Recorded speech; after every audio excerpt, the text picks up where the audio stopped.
This video about William Marrion Branham, The Younger Years, Part 2. It began to grow darker in the hospital room, as though it were in a great woods. I could hear the wind blowing through the leaves, yet it seemed a great way off in the forest. You have probably heard a puff of wind blowing the leaves, coming closer and closer to you.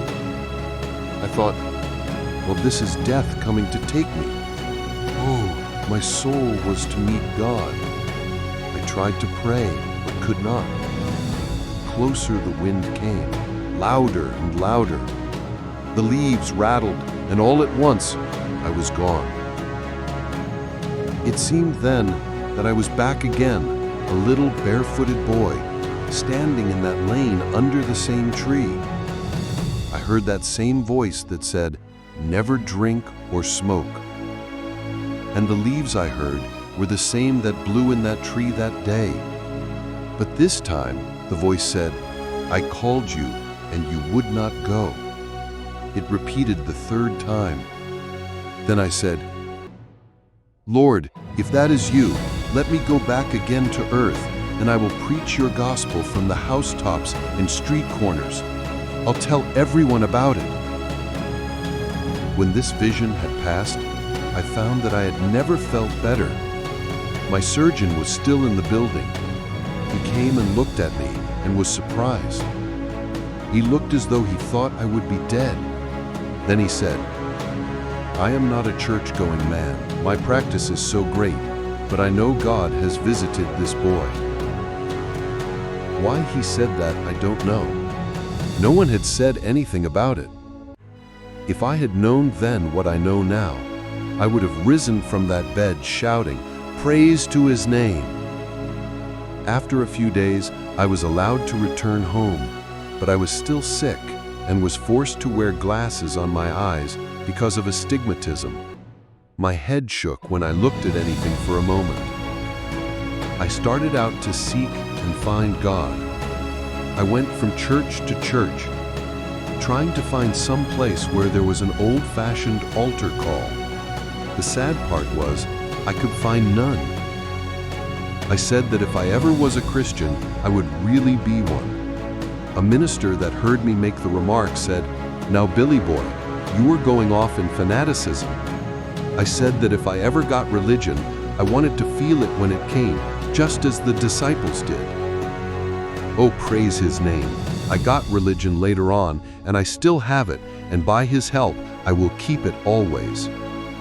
One night, I became so hungry for God and a real experience that I went out to the old shed in back of the house and tried to pray. I did not know how to pray then, so I just began to talk to him like I would anyone else.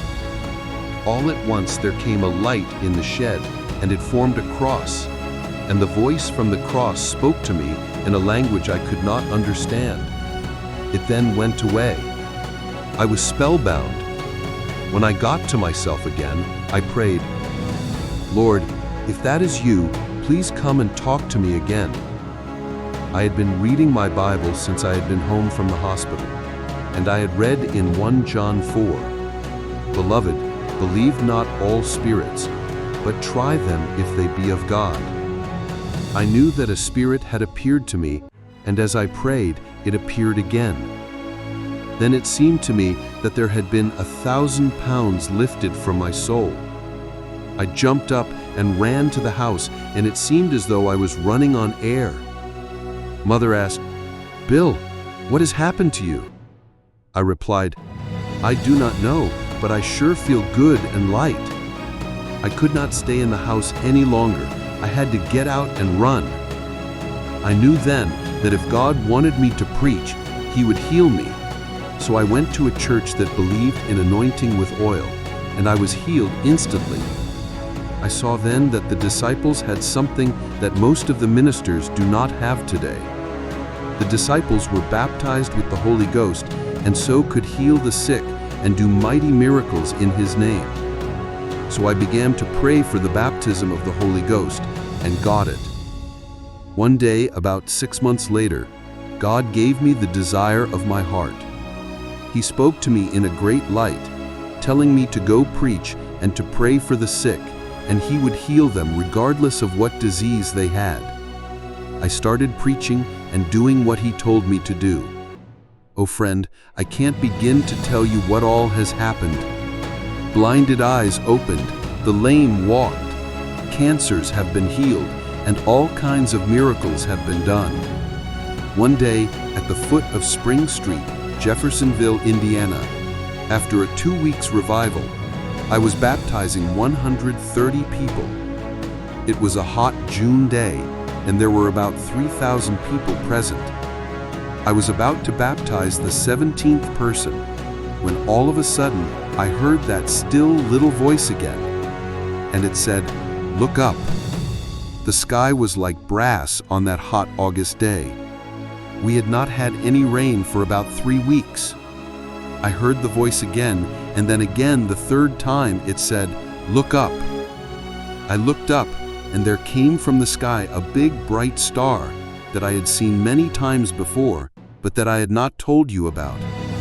Many times I have told people about it appearing, and they would only laugh and say, "Billy, you are only imagining that, or maybe you were dreaming."